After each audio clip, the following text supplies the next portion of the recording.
Durante sua live semanal, a deputada federal Bia Kicis comentou a repercussão da viagem de ministros do Supremo Tribunal Federal a Nova York, assim como outros atos dos ministros que vêm deixando a população indignada. A deputada apontou que quando os ministros foram a Nova York falar sobre liberdade e democracia, entre aspas, a população reagiu e foi ao local para se manifestar. Ela lembrou que políticos, naturalmente, estão sujeitos a críticas e apontou que no momento em que escolheram fazer política, os ministros se tornaram alvo de críticas como qualquer outro político. Bia Kicis destacou alguns dos episódios lamentáveis envolvendo os ministros, como quando um deles não soube dizer se o crime compensa no Brasil, ou como quando o ministro Barroso respondeu a um cidadão com a frase "perdeu mané, não amola". A deputada apontou: todos esses eventos, eles não estão passando em branco aos olhos não só do Brasil, como do mundo. E isso está reverberando e está sendo muito negativo para suas excelências. O mundo está assistindo o que está acontecendo. Brasileiros denunciando que hoje, infelizmente, ministros do Supremo não se comportam como integrantes de uma corte constitucional. A deputada disse: tudo isso precisará ser revisto. Eu, como parlamentar, quero trabalhar em uma reforma política que permita diminuir os poderes que hoje o Supremo tem. Nenhuma corte constitucional no mundo tem os poderes que o Supremo tem. E além dos poderes que eles já têm pela Constituição e pelas leis, eles ainda se dão novos poderes.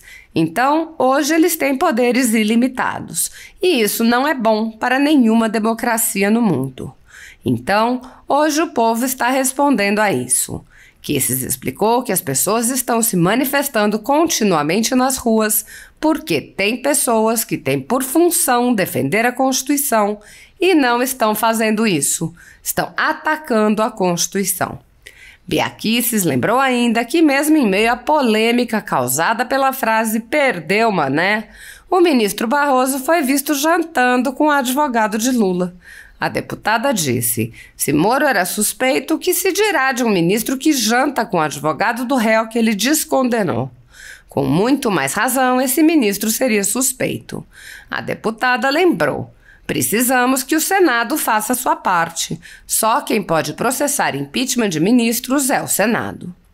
Segundo a Constituição Federal, o controle dos atos de ministros do Supremo Tribunal Federal é realizado pelo Senado, que pode promover o impeachment dos ministros em caso de crime de responsabilidade.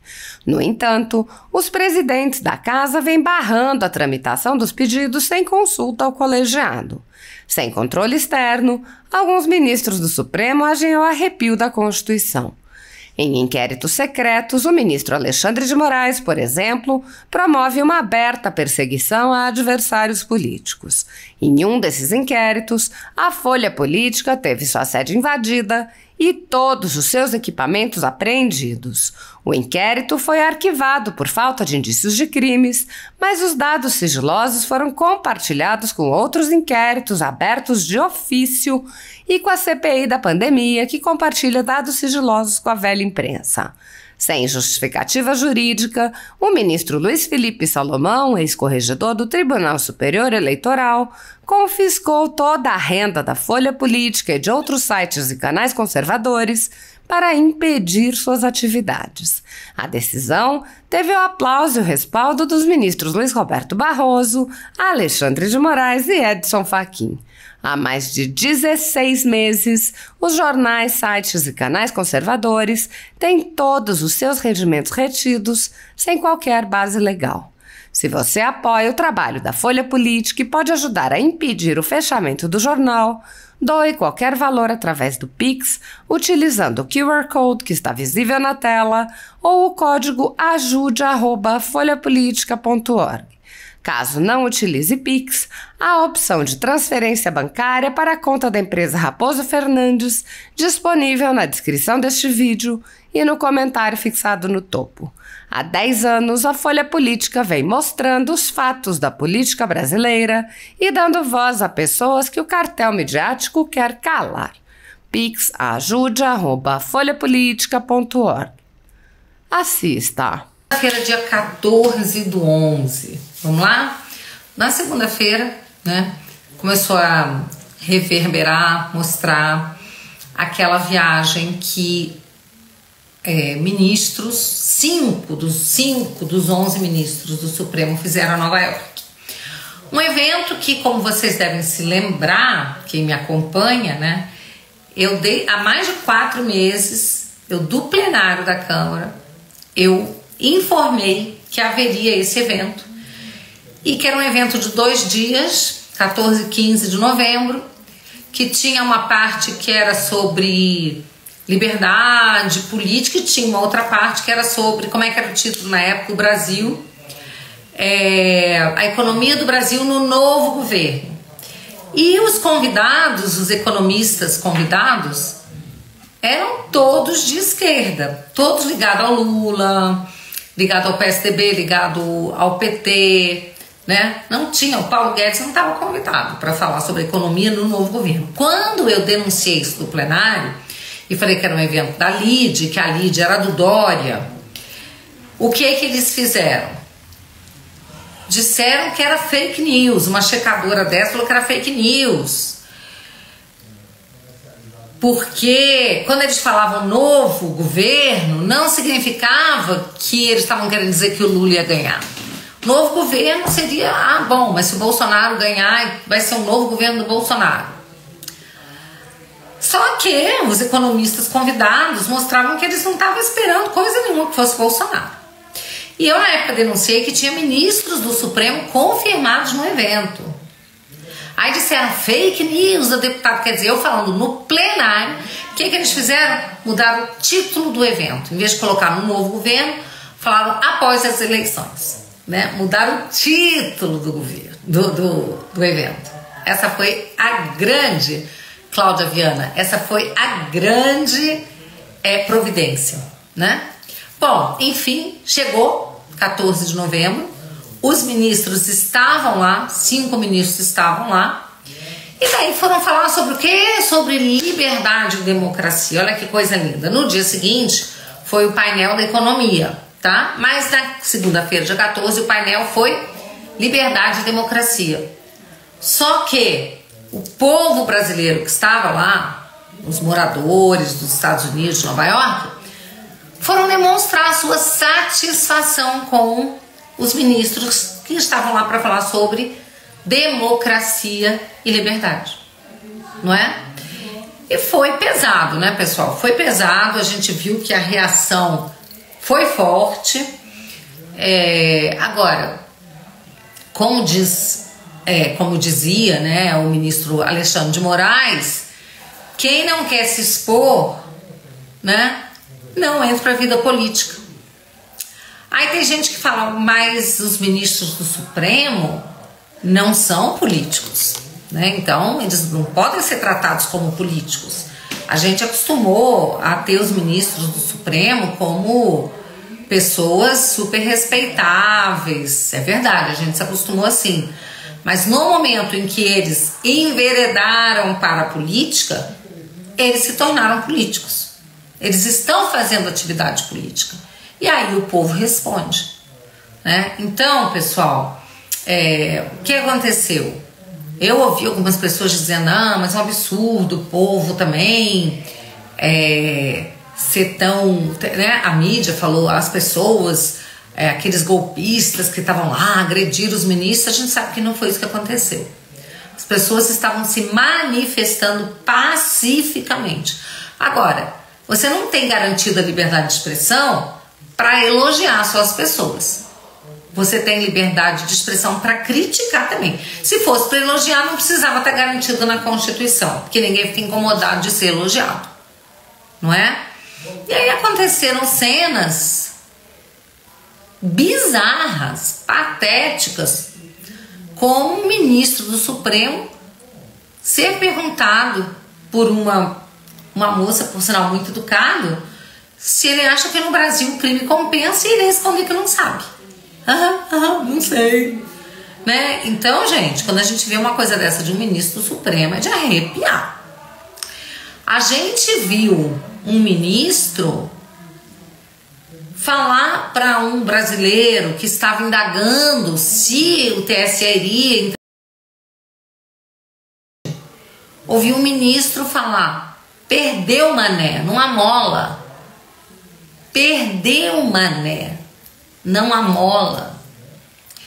Então, gente, todos esses eventos, eles não estão passando em branco aos olhos, não só do Brasil, como do mundo.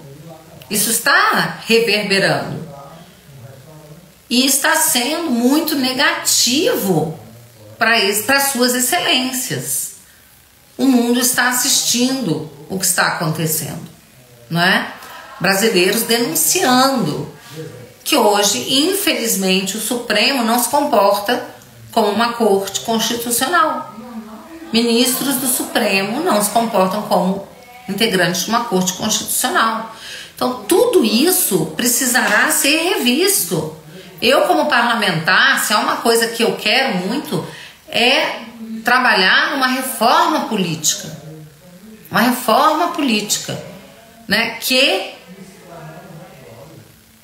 permita, né, diminuir os poderes que hoje o Supremo tem. Porque nenhuma corte constitucional no mundo tem os poderes que o Supremo tem. E além dos poderes que ele já tem pela Constituição, pela lei, eles ainda se dão novos poderes, né? Então hoje eles têm poderes ilimitados. Isso não é bom, Carmen Trevisan, isso não é bom para nenhuma democracia, né? Então hoje o povo está respondendo a isso. Enquanto nos Estados Unidos aconteceu isso e teve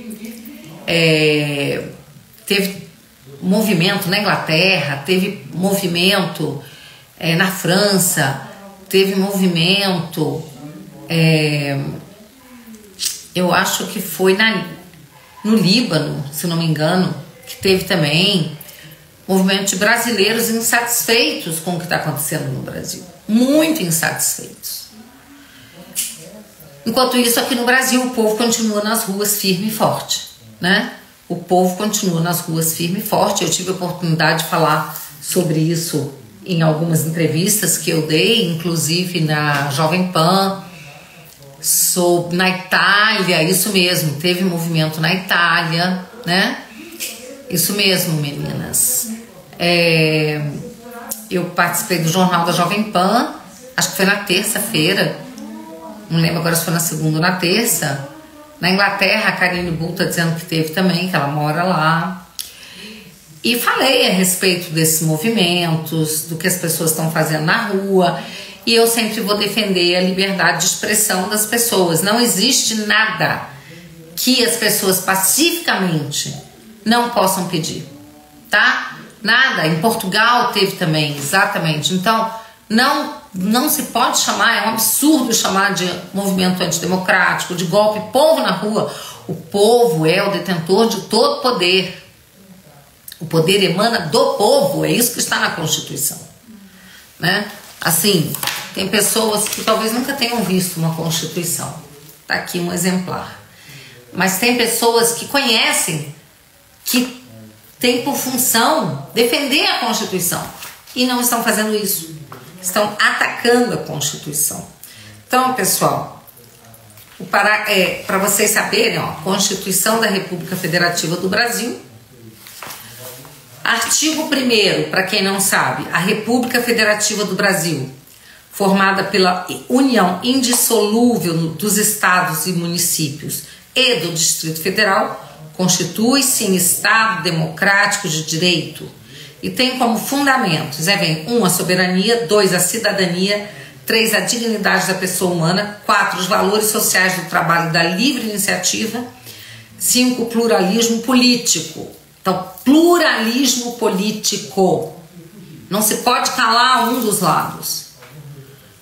Aí vem o parágrafo único que diz o seguinte: todo poder emana do povo que o exerce por meio de representantes eleitos ou diretamente nos termos desta Constituição.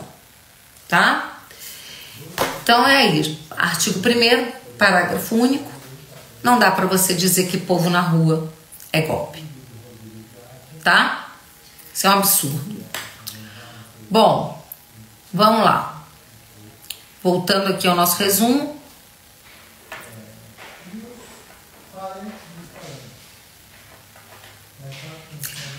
O Roberto Mota, comentarista da Jovem Pan, que é uma das pessoas que mais entende de segurança pública no Brasil, tá?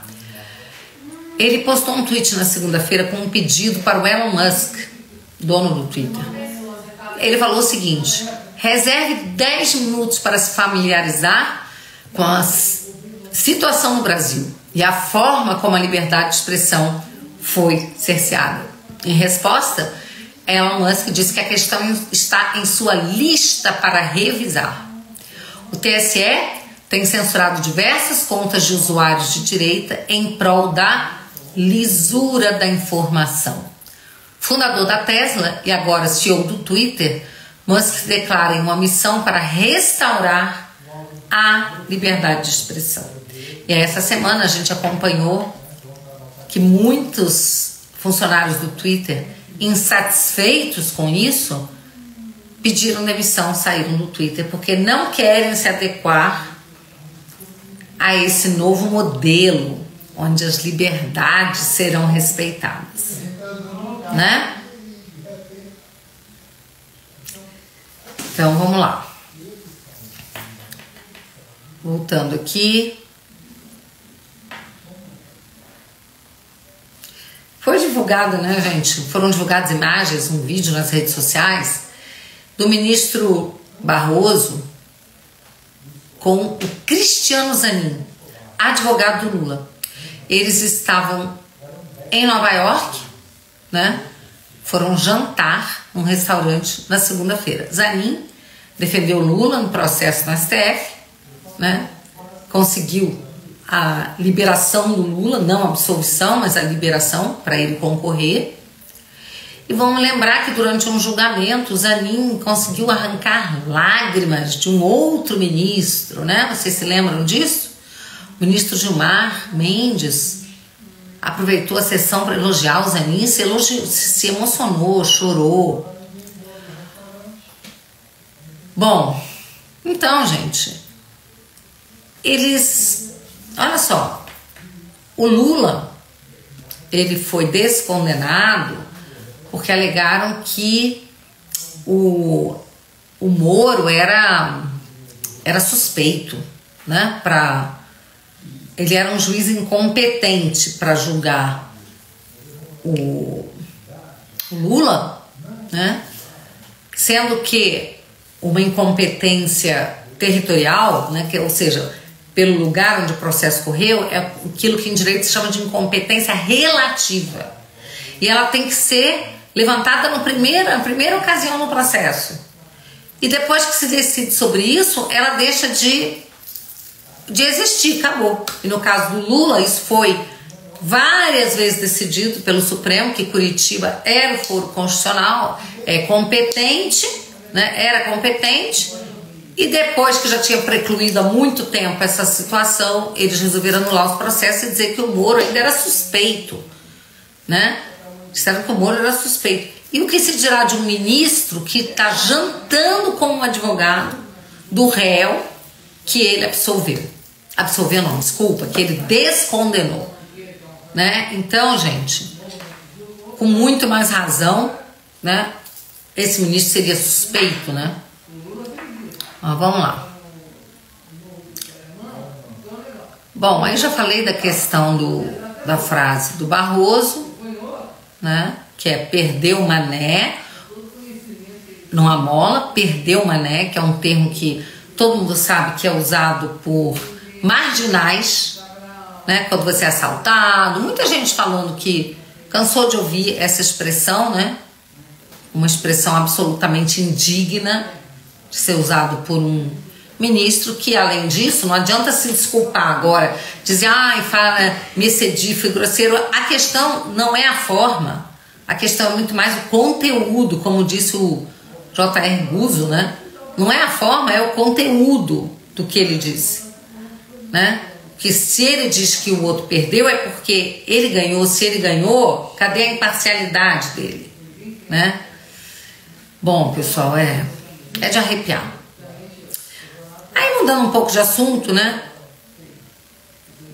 Autoproclamado porta-voz de negros e mulheres, o PT deixou de injetar, presta atenção, gente, 155 milhões de reais do recurso do fundo voltado para a cota de gênero e de raça nas eleições deste ano, segundo dados do TSE, obtido no portal Antagonista e publicado na segunda-feira.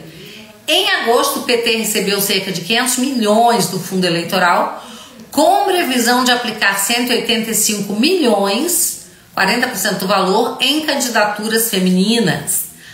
A sigla injetou apenas 140 milhões às candidaturas das mulheres, ou seja, 45 milhões a menos do que o previsto. Sobre pessoas negras, a legenda deveria ter repassado cerca de 250 milhões. No entanto, a aplicação foi de pouco mais de 140 milhões, uma diferença de 110 milhões a menos, tá?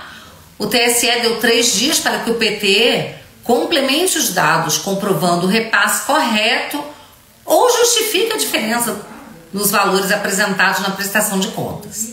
Na disputa deste ano, os partidos que mais elegeram candidatos autodeclarados negros são de direita, e mulheres também foi o PL, o partido do presidente Bolsonaro. Ou seja, a esquerda é boa de narrativa, mas na hora de cumprir o que ela mesma, né, prega, não cumpre nada, a gente já sabe disso. Na terça-feira, dia 15, foi o dia da proclamação da República, né? A PGR, Procuradoria-Geral da República, recorreu de 2 decisões do ministro Alexandre de Moraes, que suspenderam o perfil do Twitter do economista Marco Sintra e da remoção de publicações do perfil do empresário José Janduí. Segundo Alexandre de Moraes, os dois interpelavam o sistema eleitoral. A determinação do magistrado violou o sistema acusatório e os princípios correlatos, como os da imparcialidade, da inércia e da isonomia assegurados na ordem constitucional. O que é o princípio da inércia, pessoal? É que o judiciário só pode agir mediante provocação das partes, seja do Ministério Público, seja de uma parte. O juiz tem que ficar quieto, ele não pode, mover, né, o processo por vontade própria, a ação, a investigação, né? Bom,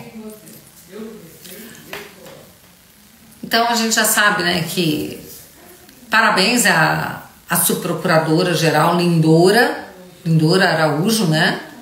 Parabéns, porque temos alguém que defende o devido processo legal, defende o princípio da ampla defesa, do contraditório.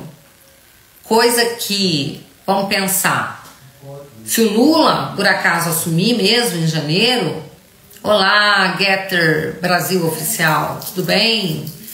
Se o Lula assumir, né, coisa que muita gente já duvida, né, porque o povo está na rua exatamente contra, né, um bandido voltar a governar o país, e é direito do povo não querer ser governado por um bandido.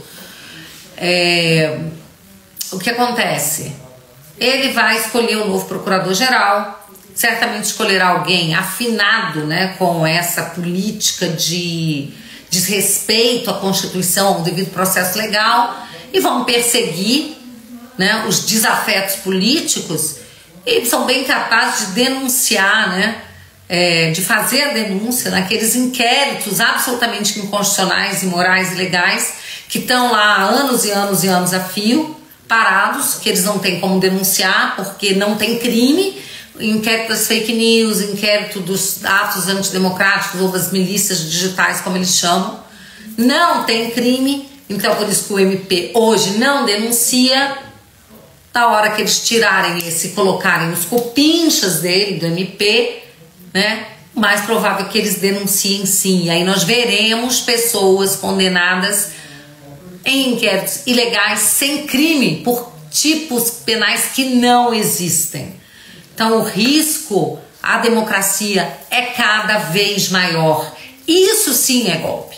Esse é o verdadeiro golpe e a gente tem que dizer isso com todas as letras, tá? Vamos lá.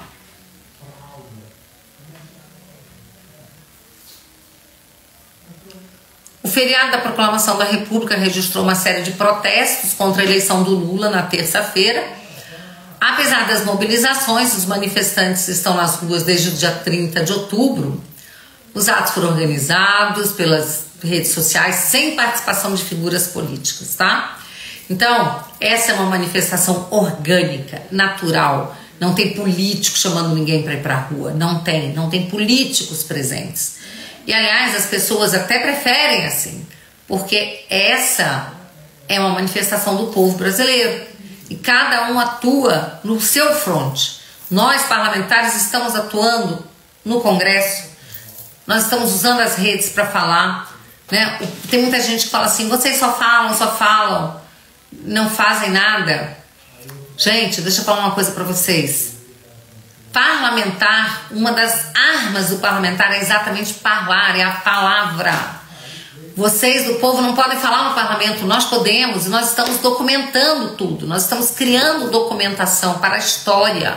E nós estamos falando, quando a gente fala da tribuna, isso tem um peso muito grande. E nós estamos falando da tribuna. Eu, inclusive, propus um PDL, que é um projeto de decreto legislativo para suspender aquela resolução do TRE que o Alexandre de Moraes está usando para derrubar páginas e perfis, tá? Vamos ver se a gente consegue aprovar isso. Faremos uma comissão, tá? Por iniciativa da Adriana Ventura, do Novo de São Paulo, nós estamos juntos, assinamos uma comissão especial lá, extraordinária, né? Para chamar o Alexandre de Moraes lá para dentro, para ele explicar os atos dele, né? Contra a liberdade de expressão, a imunidade parlamentar. Vamos fazer isso. Estamos trabalhando por isso e usando da tribuna. Essa semana que passou não teve plenário. Na próxima agora terá plenário e nós iremos usar da palavra na tribuna. E isso aparece, sai na Voz do Brasil, tá? As pessoas escutam. Então, gente, nós iremos fazer outras ações. Tem gente dizendo, ele não irá, não importa que ele não vá. Nós faremos a nossa parte, tá? E é preciso que o Senado faça a sua parte também. Porque, infelizmente, só quem pode receber e processar impeachment de ministro supremo são os senadores, é o Senado. Isso não passa pela Câmara.